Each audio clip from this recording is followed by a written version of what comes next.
Hey, what's going on, everybody? So I'm actually kind of excited to make this video. It's not the most exciting fruit to talk about because of how common it is, but it is pretty exciting for me growing it here in Arizona, finally having just a little success. So today I'm going to be talking about growing apples. So I think I have more friends and acquaintances that grow like bananas and mangoes than I do apples, which may seem weird since apples, they're like America's fruit. They're the fruit that everybody has in every grocery store. There's so many varieties. A lot of different times a year you can get different varieties of apples, and it's pretty cool. We've done a video on tasting 18 different kinds of apples, and it just shows how diverse apples are. What I want to do though is make a video showing how to grow them here in Arizona. So the one thing that I will say about apples versus some other fruit trees is they are pretty stinking easy to grow. They are not as hard as some people might think. Actually surprised that they're not as common as they are. So let me give you a couple tips. So the first tip, and I'll go over varieties at the end, is finding an apple variety that has lower chill hours. Now, more and more people are coming to realize that chill hours, maybe they're not as critical as we once thought they were.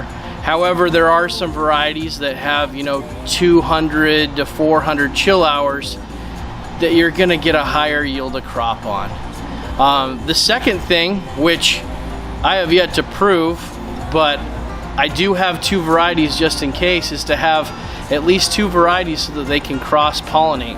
I have yet to have my apples bloom at the same time to prove that theory, and my ghost apple, which is what we're seeing right here, has actually fruited without another pollinator. So my Fuji apple is right next to it.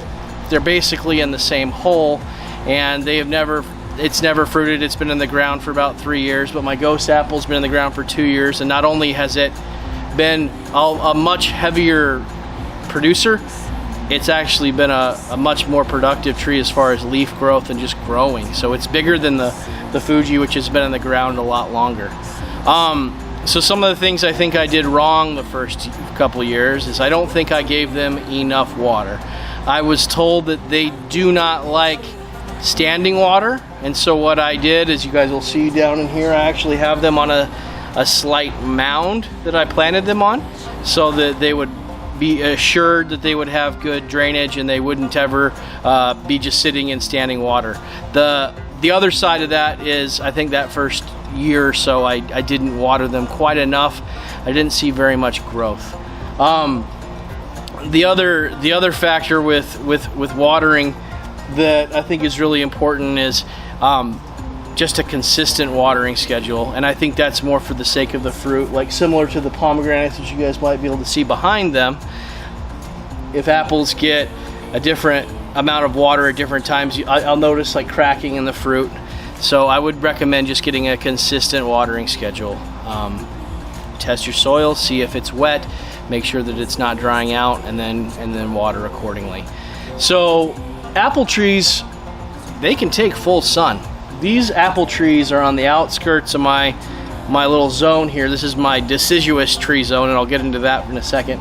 And they take the brunt of it. They're in full sun almost all day. They might get a little bit of morning shade from the pomegranate and juju be behind me, but they do get the brunt of the sun all afternoon, and they take it like a champ. Like if anything, I might need a little more iron because of how yellow the leaves are, but I see like zero leaf burn. They're doing really, really well. So they can take full sun. As far as cold goes, it's an apple tree, guys. They're deciduous. If you don't know what that means, it means that we get cold temperatures, the leaves fall off. Don't throw those leaves away.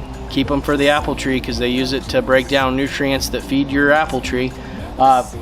These leaves though, they are supposed to fall off, so these apples will be bare in the winter.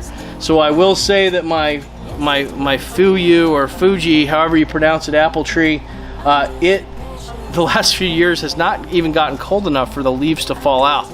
So one thing that I've tried to do is help along that process. Is, you know, when the others have lost their leaves, I'll kind of go around and pluck them, and it does kind of force them into that similar dormant zone, and there's no growth in anything during the winter. They're not going to bring up new growth, but I do that to just try to stimulate the winter time.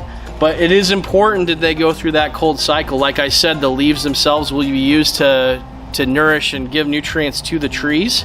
As they break down, they feed worms, they feed other decomposers and microbes. They'll all break down and they give nutrients to your tree. So it's important that you don't just put them in a bag and throw them in the dumpster. Save those leaves. The next big tip is feeding them. So what I like to do for feeding is I like to do an application of seaweed kelp and fish emulsion. And I like to use those two things because they are a little bit higher in nitrogen. They're a little bit acidic, so they help bring the pH down. I will bring in my soil sulfur. I usually don't use as much as mangoes, but I do give them a couple applications a year. When I tested in this area, I was around 7 pH. It says that apple trees prefer soil in the 5.5 to 7 range for pH. So if you don't have the right pH there, it's gonna bind and lock up the nutrients, and the apple tree's not gonna be able to absorb it. The first few years I used no pH and I noticed very little growth. I used sulfur and I noticed very little growth. So the important thing is that you do try to lower that pH, because our natural pH is 7.5 to 8.5 here in Santan Valley. So there aren't a lot of other tips for apples, because they are such a hardy desert fruit tree. But there are a few varieties that I've heard work really well that I don't have experience with, so I'm not going to promote them. But I have heard of the Golden Dorset.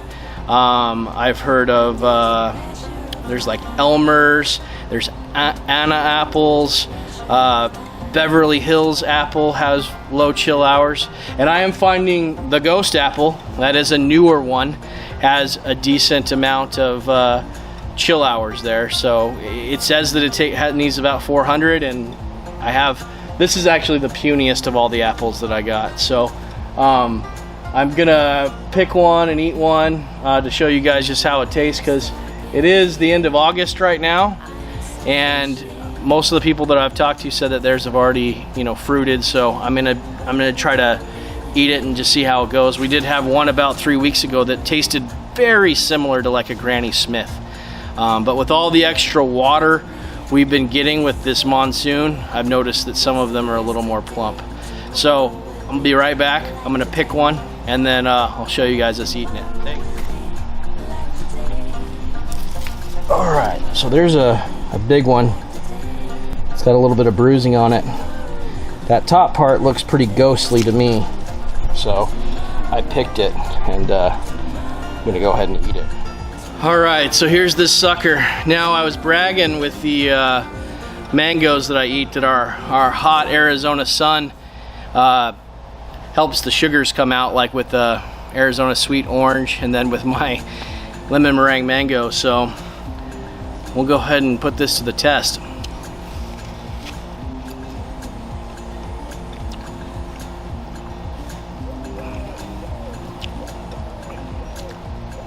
That's a good apple. Pretty good sized apple too. I know I have this little puny one hanging up here, but there's a considerable difference in size between these two. Wow. Now, believe it or not, I'm not a big fruit eater. I just love gardening so much that I just get a kick out of growing these things. But I'm telling you, as I've been growing some of this stuff and eating it, it's really blowing my mind and really converting me over to eating a lot more fruit than I normally would. So hopefully you guys enjoy this video. You know that apples are possible to grow. I got some footage here of another mature apple. I believe this is a Golden Dorset that was in my neighborhood, just loaded with fruit. You can just see the sheer size of it. So these things do get big.